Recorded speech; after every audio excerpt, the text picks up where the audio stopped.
Welcome to this special edition of Vantage. We are coming to you from the south of Italy, from the sleepy little town of Bari on the Adriatic coast. Some rain clouds welcomed us earlier today, but now it's slowly clearing up. Not what we expected from the European summer. But the weather aside, what are we doing here? Well, this sleepy region will soon become the nerve center of the world. Later this week, the most powerful leaders in the world will be meeting here for the G7 summit.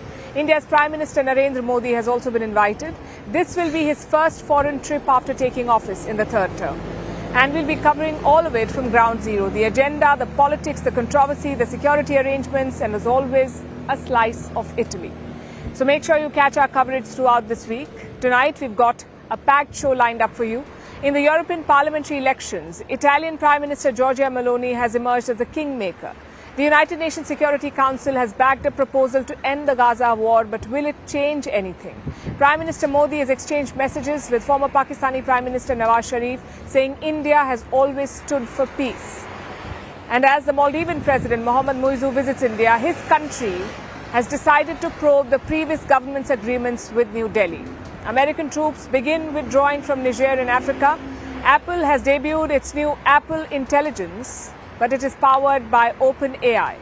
And why are bamboos destroying homes in the UK? All this and more coming up. The headlines first.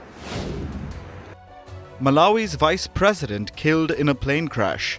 The wreckage of the plane has been found.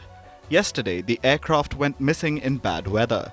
There were 10 people on board. Israel's parliament votes to revive a controversial bill to conscript ultra-Orthodox Jews. Prime Minister Benjamin Netanyahu has backed the move, but his defense minister has criticized it.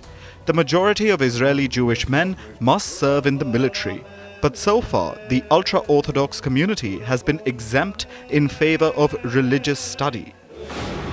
Russian strikes on Ukraine's energy facilities have destroyed half of its electricity generation capacity. That's the claim made by Ukrainian President Volodymyr Zelensky. The Russian strikes have caused severe energy shortages across Ukraine, leading to power outages and blackouts. South African President Cyril Ramaphosa won't attend this week's G7 summit in Italy. He is scrambling to find partners to form a coalition government. South Africa's new parliament will convene on Friday.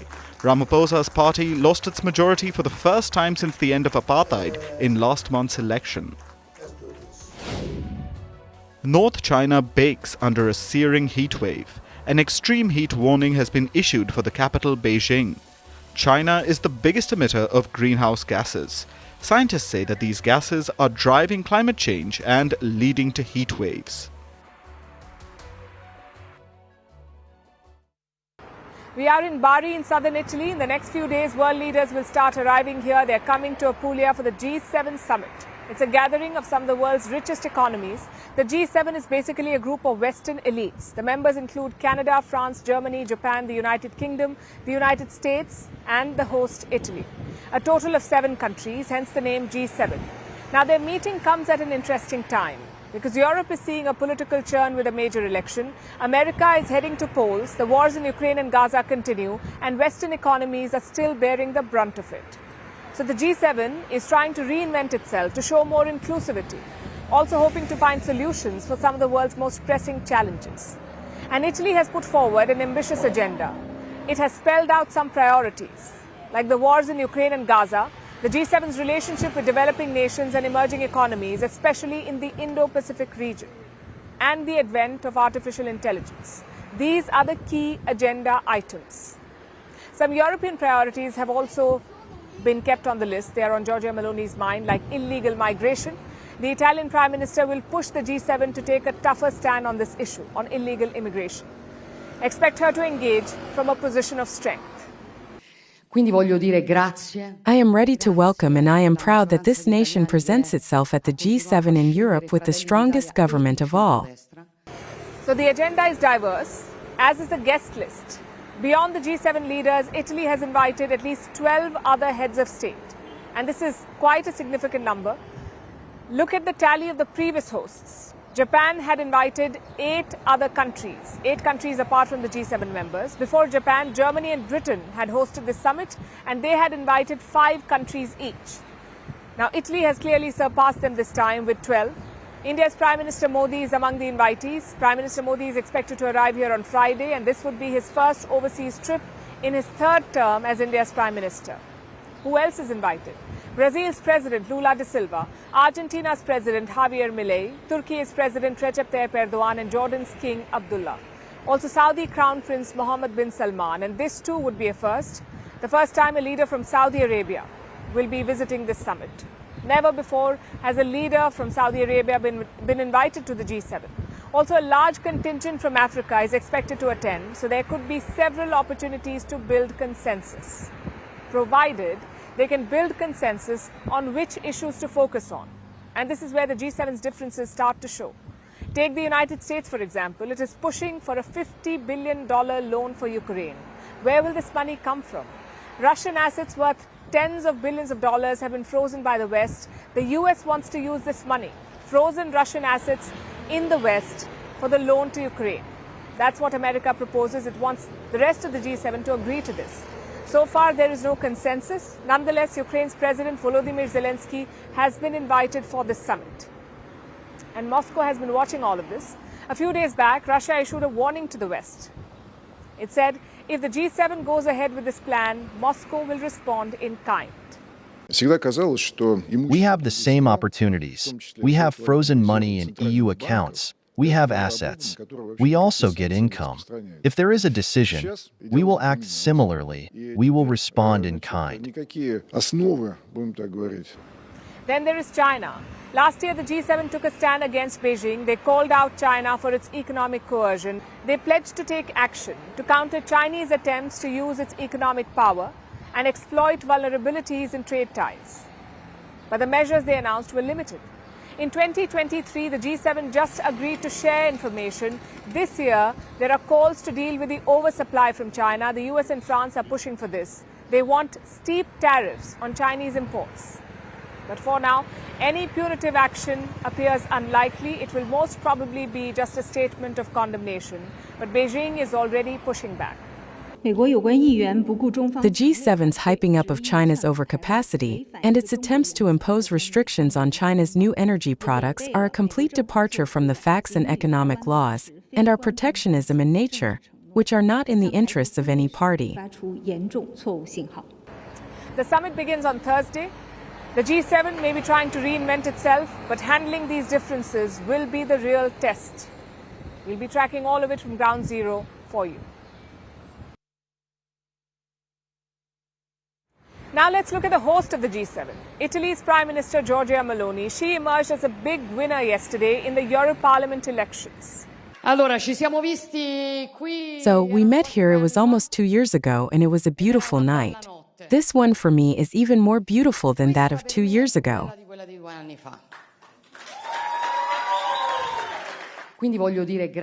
So I want to say thank you to the majority of Italians who have continued to choose Brothers of Italy and the centre-right. Her party is called Brothers of Italy, and it will now have a much bigger say in the European Union. Let's compare the latest election to the last one, which was held in 2019. Both times, Giorgia Meloni has been part of a conservative coalition, the European Conservatives and Reformists Bloc, or the ECR. In the 2019 EU elections, the ECR got 62 seats out of 751, which is a bit more than 8%. This time around, they've increased their tally. Provisional results give the ECR 73 out of 720 seats. That's more than 10%. So Meloni's coalition has marginally increased its seat share. On the surface, these numbers do not seem like much, but that changes when you dig deeper. In 2019, Meloni's Brothers of Italy party won 10 seats. This time, it is projected to win 24 seats, and 24 seats is no joke. Because in the EU, that number can decide the president. Ursula von der Leyen is the current European Commission president. She's standing for re-election, and she has a tough task on her hands. The last time she secured the presidency by a mere 9 votes, just 9. Meloni will likely have 24 votes, which potentially makes her the kingmaker. Von der Leyen has suspected that this might be the case, so she refused to rule out working with Giorgia Meloni, and this is a huge shift for Europe. For years, the EU has been run by the centrists, who always went to the liberals for support. liberals like the climate-friendly Green parties. But now the centrists must explore alternatives like Meloni and her ECR coalition. Von der Leyen is keeping her cards close to the chest for now. Her coalition says it won't seek a formal deal with Giorgia Meloni, but they could work together on a case-by-case basis. And that signals two things: von der Leyen's flexibility and Meloni's growing clout. Because even 5 years ago, this would have been unthinkable. Ursula von der Leyen allying with the Brothers of Italy, a party with fascist roots and once considered fringe and far right. But now von der Leyen says she might work with Meloni even if it's just on a case-by-case basis, and that's still an admission of Giorgia Meloni's clout. It boosts her legitimacy across Europe and at home in Italy. It is a message that comes to us from Italians. Go ahead, go ahead. I take it as someone's message to say go ahead and do it, if possible with greater determination. A sign that I understand, a sign that I am ready to seize. Stia diventando di nuovo un sistema bipolare, è una buona notizia. Giorgia Meloni became Italy's Prime Minister in 2022. Her party had won about 26% of the vote. In this EU election, she won about 29%. It shows that more Italians trust her today. It's a sign of their confidence in her and a signal. Italians want Meloni to take her policies to the European stage. So whether she becomes a member of von der Leyen's coalition or she stays in the opposition benches, Giorgia Meloni will be speaking for Italy at the EU, and with her resounding mandate, everyone will have to stop and listen. And now on to the war in Gaza. The United Nations Security Council has done the impossible. It has backed a ceasefire deal. It has approved a resolution to end the war permanently. This is a first for the body in 8 months. 14 members voted for it. Russia abstained. So will this now end the war? It depends on Israel and Hamas, the parties fighting this war. Hamas has welcomed it. It has agreed to the ceasefire resolution. Meanwhile, Israel says it is committed to victory. So is this just another proposal that will change nothing in Gaza, or will this 8-month-long conflict finally come to an end? Our next report tells you. The results of the voting is as follows: 14 votes in favor, 0 votes against, 1 abstention. The draft resolution has been adopted as Resolution 2735. Finally, the UN Security Council has agreed on something. It has backed a ceasefire plan for Gaza.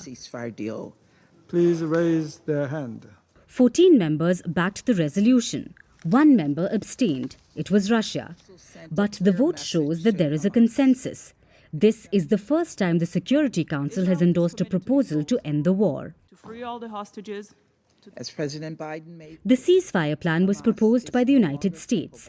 It sets out conditions for a complete ceasefire, including release of hostages by Hamas, return of remains of dead hostages, and the exchange of Palestinian prisoners. It will happen in 3 phases. In the first phase, there will be a short-term ceasefire. Hostages and prisoners will be exchanged. In the second, Israeli forces will withdraw permanently from Gaza. And in the third phase, reconstruction of the Gaza Strip will begin. It's time for this war to end. So the plan sounds quite comprehensive. And now the United Nations has backed it too. But will it stop the conflict? That depends on the 2 stakeholders, Israel and Hamas. After the UN vote, Hamas welcomed the resolution. It has also accepted the proposal. Which brings us to Israel. The resolution states that it has accepted the proposal, but Israel hasn't said anything. Netanyahu has not endorsed it. It's an issue Russia raised during the vote. Hamas is called upon to accept this so-called deal, but still, there is no clarity regarding an official agreement from Israel as is written in the resolution for the deal proposed by President Biden. Given the many statements from Israel on the extension of the war until Hamas is completely defeated. So what specifically has Israel agreed to? Antony Blinken may have the answer to that.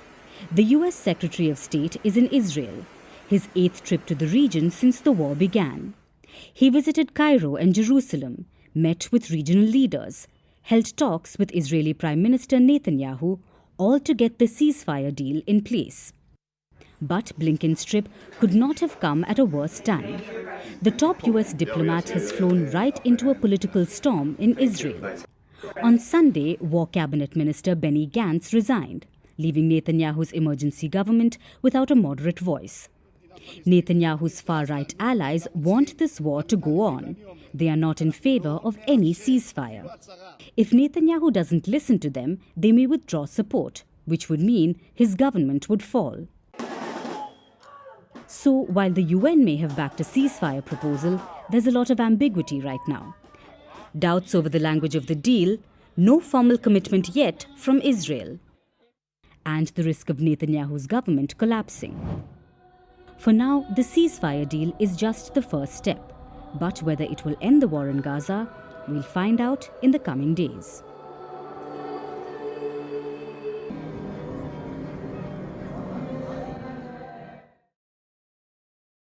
Now let's talk about Pakistan. It may be trying to engage with India. Yesterday, Nawaz Sharif made a direct outreach to the Indian Prime Minister. He posted a message on social media congratulating Prime Minister Modi for assuming office for the 3rd time. In his message, Sharif said, "Let us replace hate with hope and seize the opportunity to shape the destiny of the 2 billion people of South Asia." Now, we don't need to spell it out. Sharif is signaling that the two sides should resume dialogue. That's what he wants. Within 2 hours, Prime Minister Modi responded. His statement was on expected lines. He said advancing the security of Indians will always remain a priority. And that's a reference to India's long-standing position vis-a-vis Pakistan that terror and talks cannot go together, especially after what happened this week. Jammu and Kashmir was attacked again. Terrorists struck a bus full of pilgrims in Riyasi. 9 people died in this attack. More than 30 others were injured. The attack came on the day when Prime Minister Modi and his cabinet took their oath of office. And the perpetrators are once again linked to Pakistan, an outfit affiliated with the Lashkar-e-Toiba. This is the same group that carried out the 2008 Mumbai terror attacks. So there is no question of India reversing its policy at this moment. Prime Minister Modi got a message from Shehbaz Sharif as well. He is the Prime Minister of Pakistan and the younger brother of Nawaz Sharif. Both leaders kept their statements brief, sticking to just a one-line exchange. Earlier today, India's External Affairs Minister reiterated the government's position and policy on Pakistan. और पाकिस्तान के साथ ये भी आप जानते हैं कि विषय जो है सालों से वो जो आतंकवाद का विषय जो है cross border terrorism, how do we find a solution to it so that cannot be the policy of a good neighbor. So the outreach by the Sharifs is a non-starter. They've been at it for some time though. Around 2 weeks ago, Nawaz Sharif made a significant remark. He spoke about the 1999 Kargil War and how Pakistan was responsible for it. Sharif called the Kargil War a mistake on Pakistan's part, which was a major admission. Vajpayee साहब लाहौर तशरीफ लाए, याद है या नहीं याद है? याददाश्त कमजोर है ना आपकी? तो तशरीफ लाए और हमसे आके यहाँ पे मुआहिदा किया. ये अलग बात है कि हमने मुआहिदे की खिलाफ वर्जी की, उसमें हमारा कसूर है. Before Sharif, his daughter Maryam Nawaz also made a case for dialogue. In the month of April, she said that neighbors shouldn't quote-unquote fight wars and that they should open the door of friendship. Prime Minister Modi has good reasons to not trust these overtures. When he took charge in the first term, he put his best foot forward. In 2014, he called Nawaz Sharif for his swearing in. In 2015, he made a surprise stop in Lahore on Nawaz Sharif's birthday.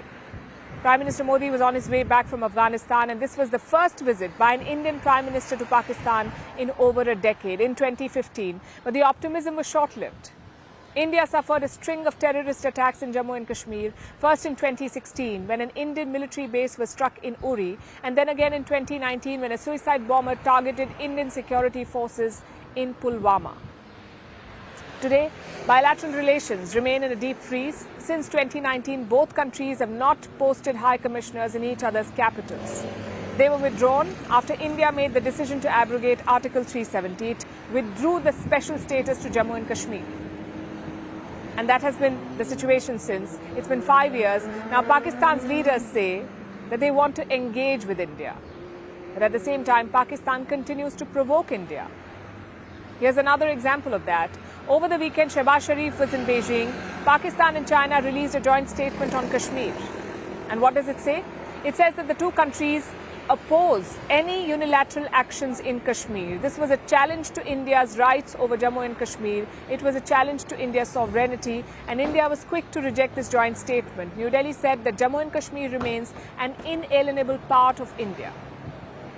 Today, India's foreign minister issued a more direct message.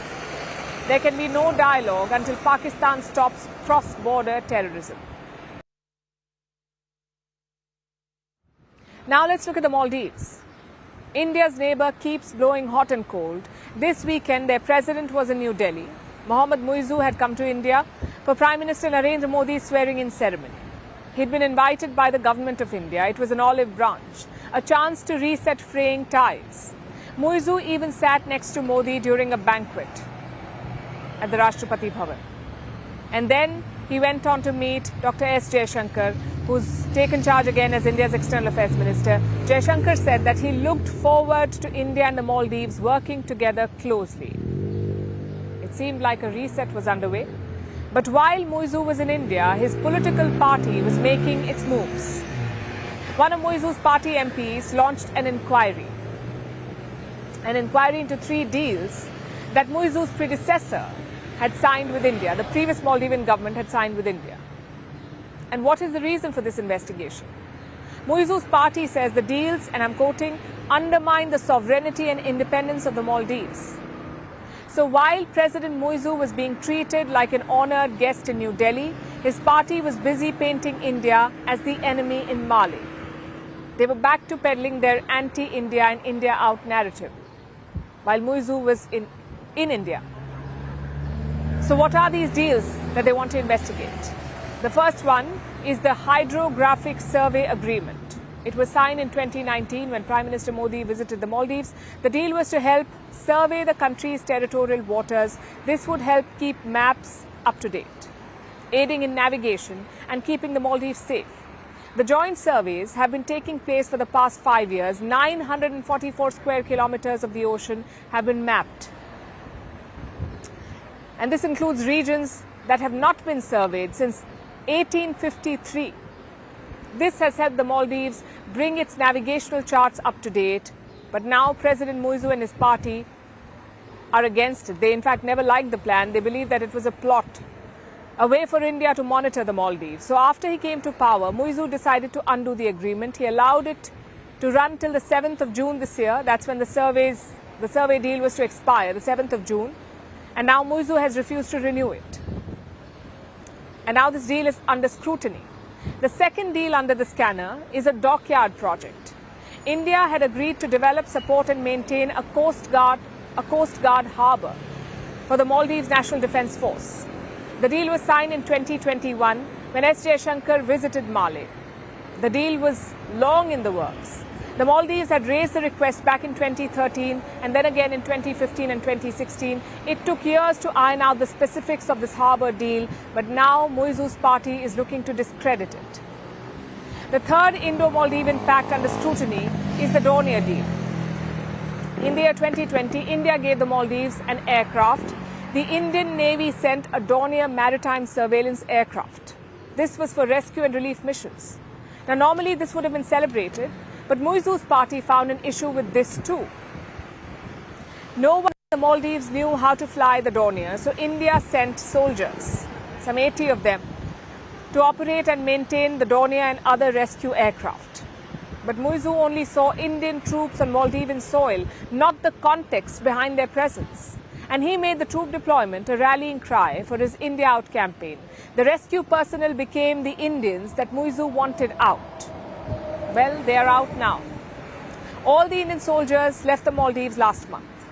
They were replaced with civilians. But now no one knows how to fly the Dornier, and it is lying idle. Even though the matter is now closed, Muizzu's party does not want to let it rest. The Dornier deal is part of this new inquiry. So why is Muizu's party doing all of this now, when a reset of ties was so close?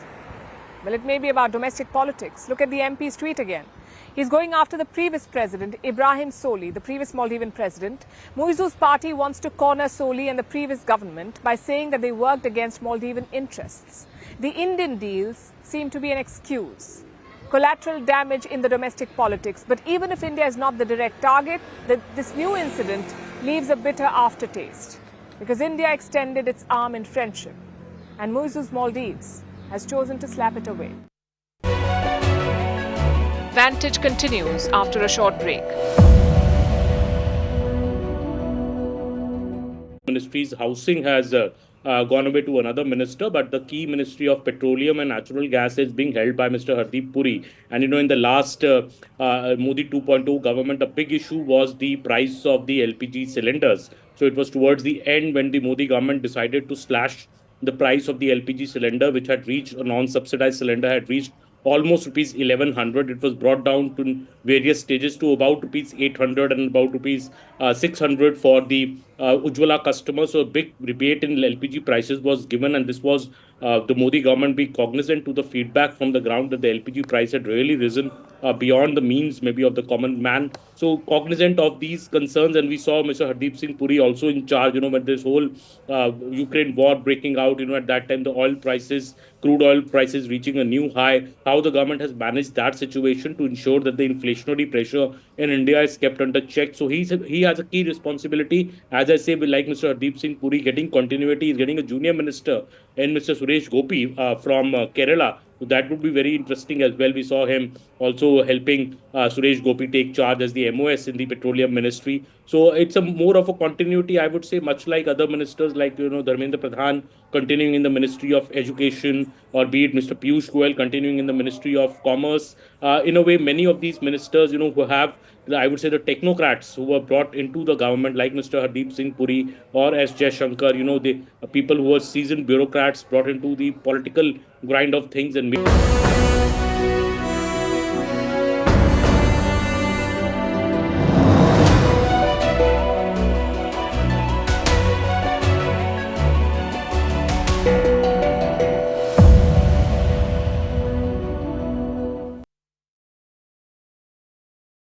Let's now turn to the other Indian neighbour, that is Bhutan. The country's Prime Minister was in India to attend the oath-taking ceremony of Prime Minister Narendra Modi. Earlier this week, we sat down with Tshering Togbe. We asked him about his expectations from Prime Minister Modi's third term, the Bhutan-India relationship, and how India can boost its neighbourhood-first policy. We also asked him if India is drifting away from its neighbours. What was his perception? Listen to what he had to say.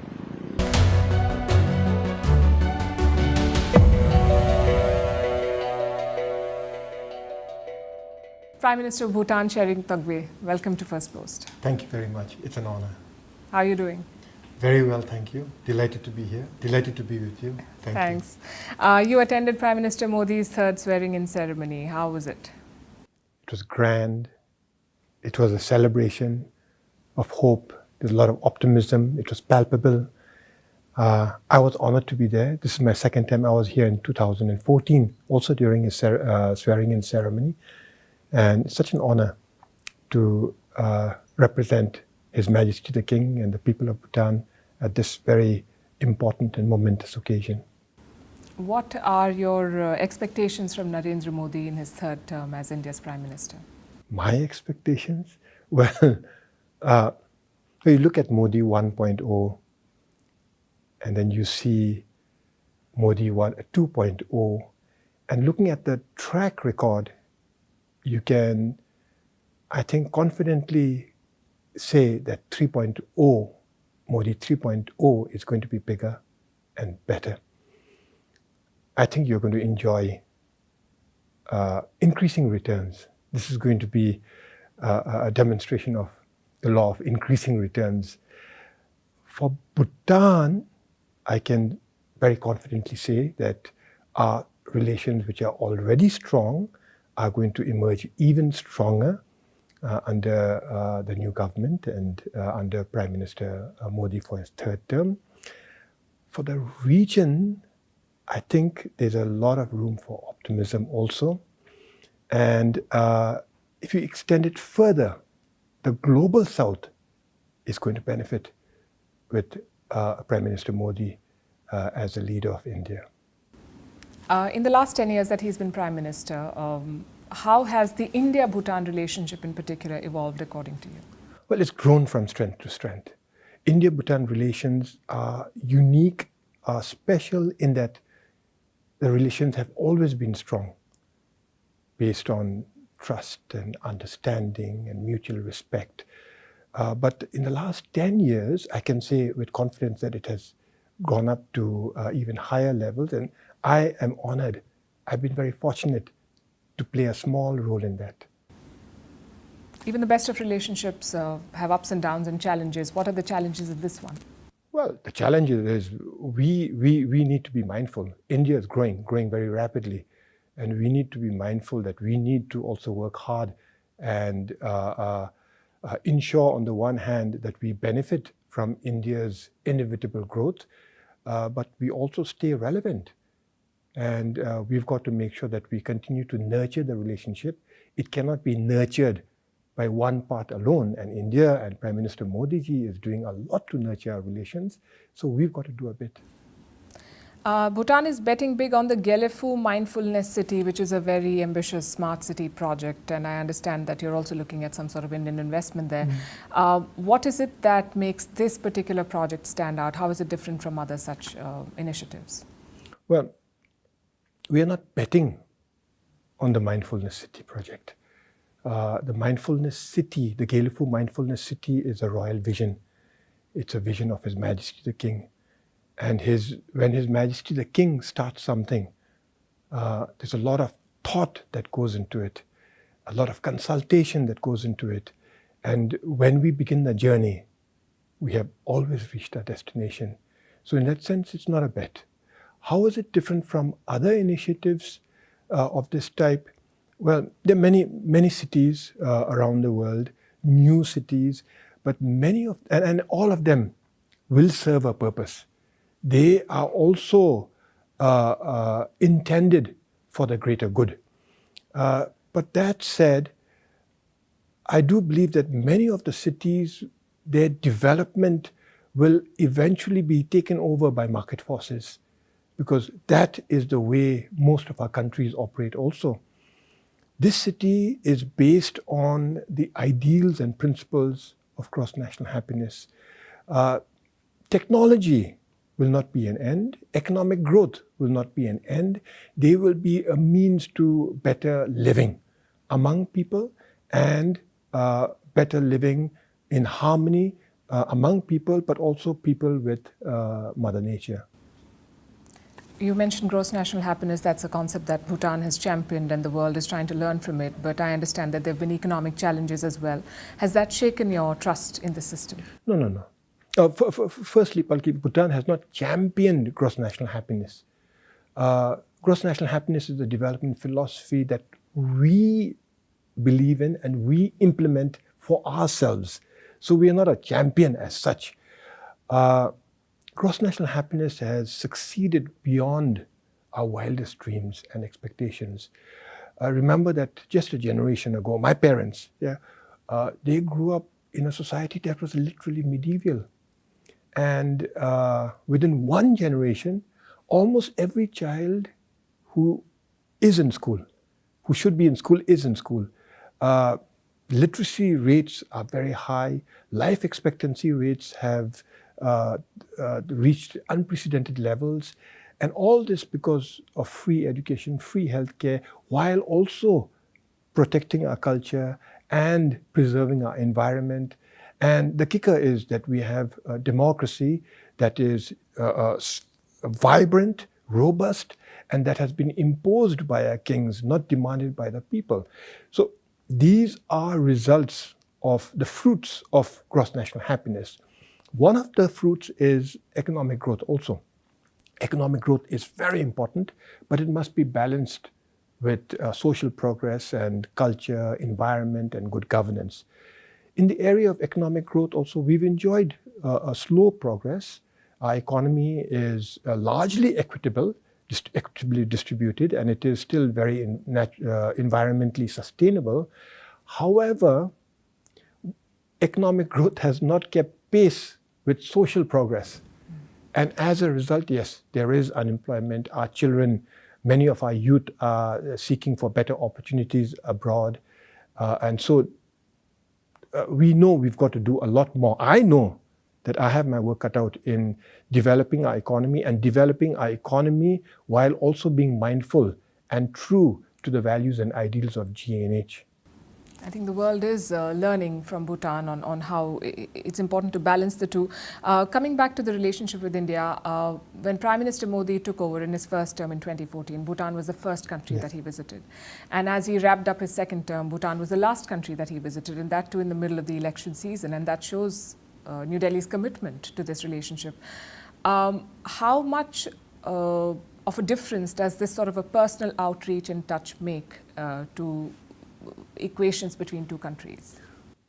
It's important, but what's more important is to understand and to acknowledge why Bhutan, why the neighborhood. India is assuming its rightful place as a world leader, yet Prime Minister Modi has repeatedly shown that the neighborhood matters, and that as far as Bhutan is concerned, Bhutan matters very much. It was a huge honor to receive him on his first overseas trip outside India in his first stint as Prime Minister. And then in his second tenure, his last visit was also to Bhutan. And on our part, well, ministers and prime ministers visit India frequently, but significantly, His Majesty the King visits India. And this has led to even stronger relations between the two countries. This is what nurturing friendship is all about. But there is a perception that India is drifting away from its neighbors. Do you share that perception, or do you think it's exaggerated? Yes and no. If there is a perception that India is, you said, growing away, possibly economically. Economically, India has grown very quickly. By now, it should have been a $5 trillion economy had it not been for COVID. Had it not been for COVID, India would be the third largest economy in the world already, a $5 trillion economy. But it's going to get to $5 trillion really soon, and then you are well on your way to a $30 trillion economy. The question is, what about the neighbors? Are we going to progress with India? And that's the second part of the question. India has always been mindful of its neighbors. Prime Minister Modi has made absolutely has said his focus is on the neighborhood first policy. And this is why during his swearing in 2014, the neighborhood was here. 2019, the neighborhood was here. Yesterday, the 2024, the neighborhood is here, and I can see this continuing. But it's not just during the swearing in. I mean, India hosts the BRICS summit and invites the neighborhood. I was here. India hosts G20, invites the neighborhood. So it's very, very clear, and it's very established time and time again that for the Indian government, and in particular Prime Minister Modi, the neighborhood matters, and matters a great deal. If there were three things that India and Bhutan should be working on urgently under the new government, what would those be, according to you? With India and Bhutan, we have already a lot on our plate. And Prime Minister Modi, when he visited Bhutan just barely 2.5 months ago, he announced a range of initiatives, including an economic stimulus package to the tune of 1,500 crores, and then also assistance for a 13th five-year plan that begins later this month. At the end of June, it'll begin. And the assistance we are receiving is 8,500 crores. Added to that, we have hydropower corporation. And then Prime Minister Modi has given his full support to the Gelifu mindfulness city, and we have a lot to do together. So in terms of investment, I would like to work a lot more with Indian investors to see how we can partner, and like I said earlier, to ensure that we also do our own part to grow while India grows. We don't want to be left behind. The other area where we need to pay special attention on is climate change. Now, obviously that India and Bhutan can't do, but India can play a leadership role globally. In the region, yes, but also globally in fighting climate change. The third area I think is critical, is very important for the region, is UN reforms and India's assumption of a permanent seat in the UN Security Council. I think that's very important. I've called for UN reforms and India's membership to the UN Security Council as a permanent member on 2 occasions at the General Assembly. But I think that we actually do need a strategy in the region, because this will benefit not just India but the region. So these are the 3 things I would focus on. So you mentioned climate change, and you mentioned that India can do a lot more on climate change. How do you assess India's contribution so far? Because Prime Minister Modi has worked on the Solar Alliance and so on and so forth. Of course, as a developing country, we can do a lot more. But as a net zero emissions country, what would your advice be to India and the world? We are not net zero, we are net negative. No. Yeah? And we don't have any advice, but India has done so much. Firstly, in terms of solar energy and renewable energy, India is a champion, a role model, an example to the world. And now the push to electric vehicles. And I can see a transition to green energy happening very soon. So I think that India has done a lot, and I think will do a lot more. Vis-a-vis Bhutan, economically, our biggest partnership is in the area of hydropower. All our hydropower is green. It is eventually green energy from fast-flowing rivers, sustainable rivers. And our cooperation is mainly in that field economically. And the amount of energy we generate is big in Bhutanese terms, but it can get and will get a lot bigger. And that's going to generate a lot of green energy for use in Bhutan and in India. Right. I have a lot of questions, but I think we'll take it in the second conversation, because I understand that you have very limited time and a packed schedule. So thank you very much, Prime Minister. Second conversation? Yes. In Bhutan. I look forward to that. Thank you for your time and insights. Thank you. Thank you. All the best.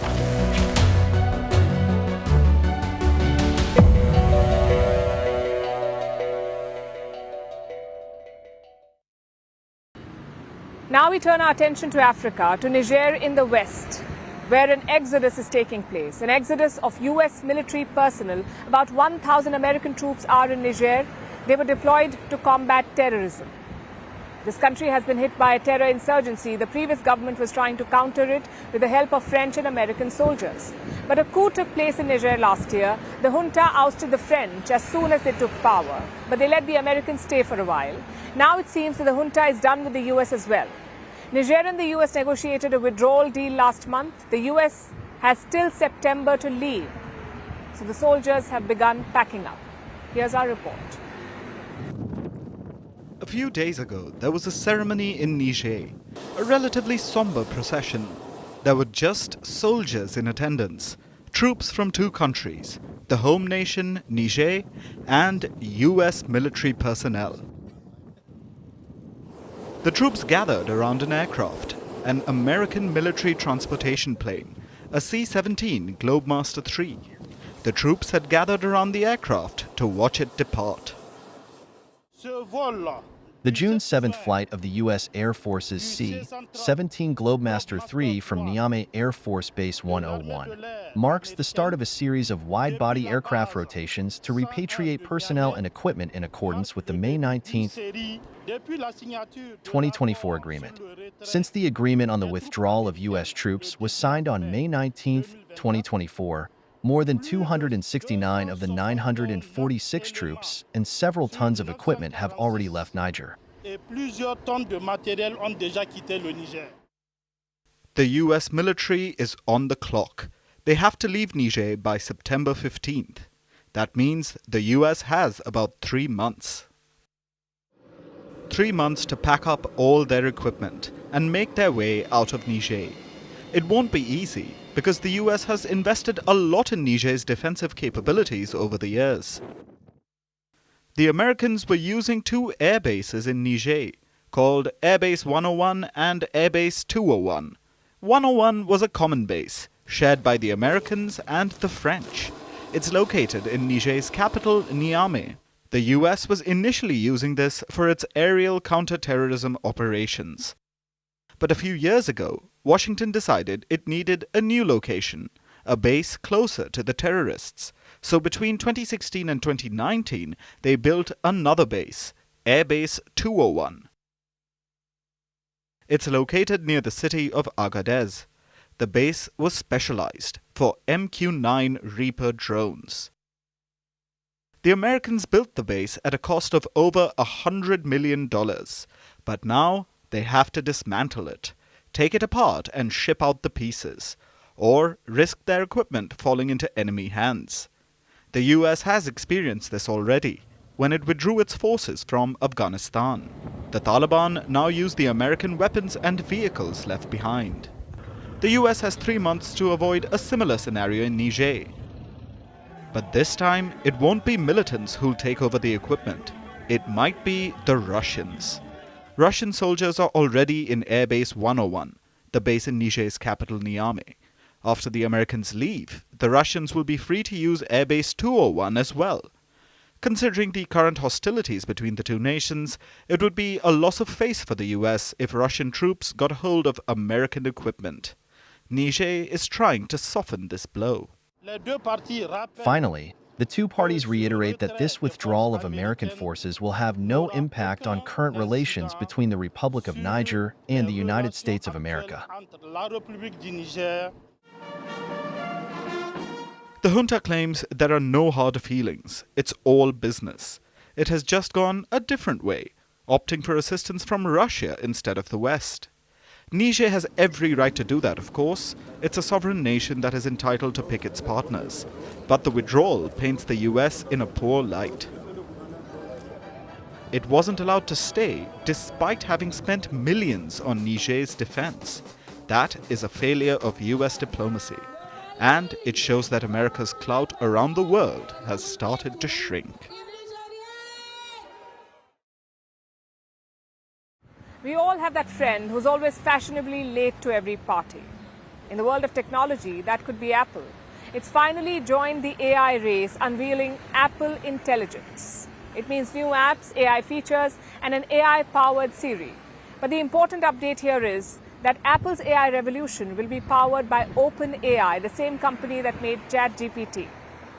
It sounds like a great partnership, but not everyone is happy about it, including Elon Musk. He says this is a massive threat to data security.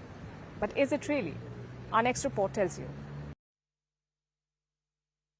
The world of artificial intelligence is fast-paced and cutthroat. If you can't keep up, you're out.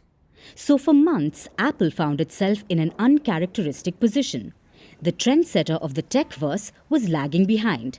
As Microsoft, Google and Amazon galloped ahead, Apple found itself trotting along.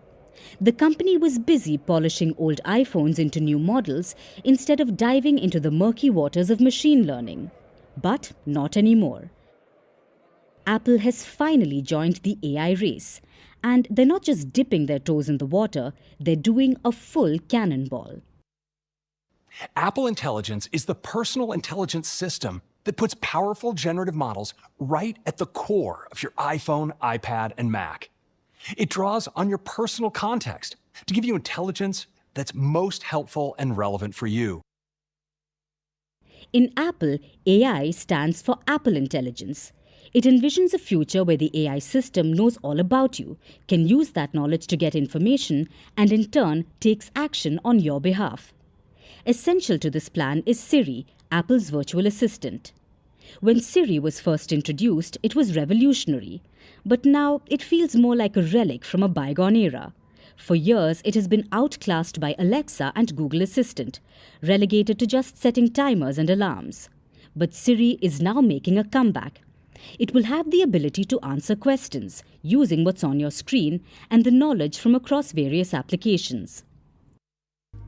For example, you'll be able to say, "Show me my photos of Stacy in New York wearing her pink coat." And Siri will bring those right up.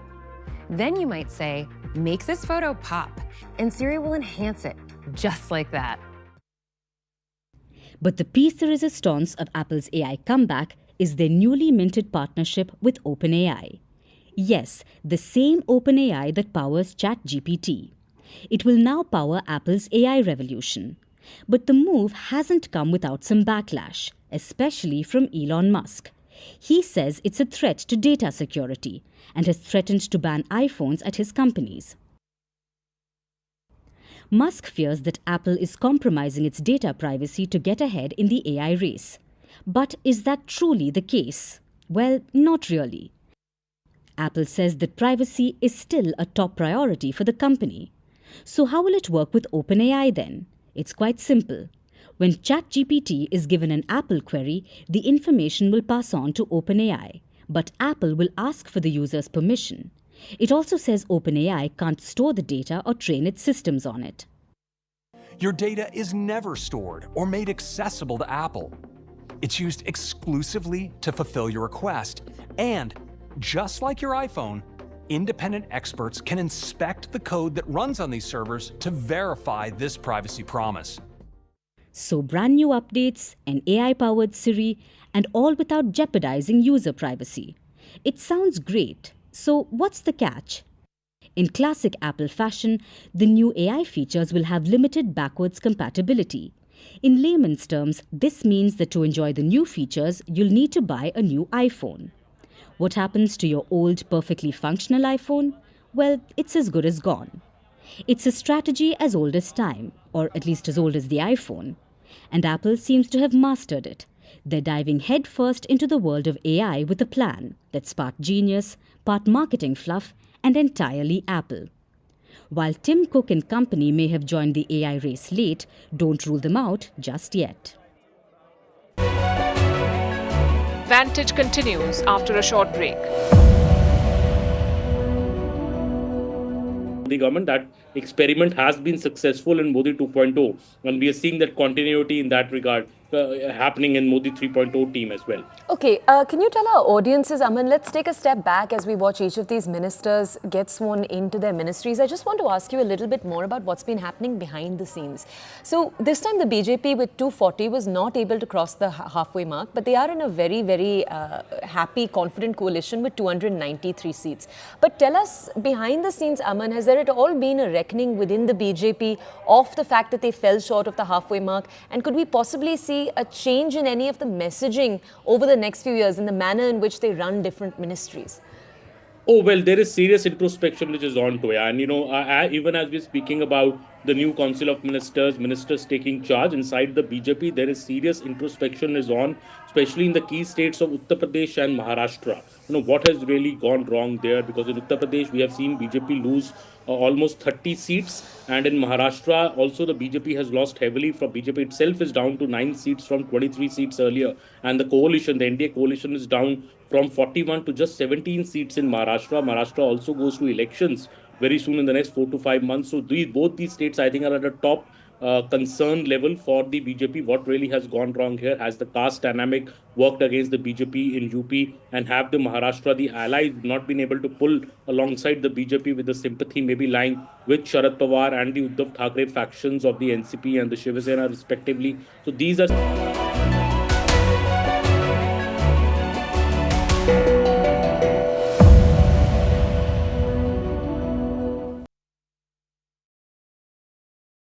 And now it's time for Vantage Shots, images that tell the story. In Brazil, wetlands are burning as wildfire consumes the world's largest tropical wetland. In Mexico, thousands of dead fish have blanketed the surface of a lagoon amid an intense drought. In China, a rare scale-shaped tidal wave was spotted on a river. And finally, we're taking you back in history. On this day in 1955, the world witnessed the deadliest crash in motor racing history. 3 cars crashed on a racetrack in France. They plowed into the spectators' grandstand. 83 people were killed and more than 100 were injured. We're leaving you on that note. Thanks for watching. We'll see you tomorrow from Bari.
Hello and welcome to the late night edition with me, Ayushman Singh Jamwa. Ladies and gentlemen, big breaking news coming in at the top of the bulletin, ladies and gentlemen.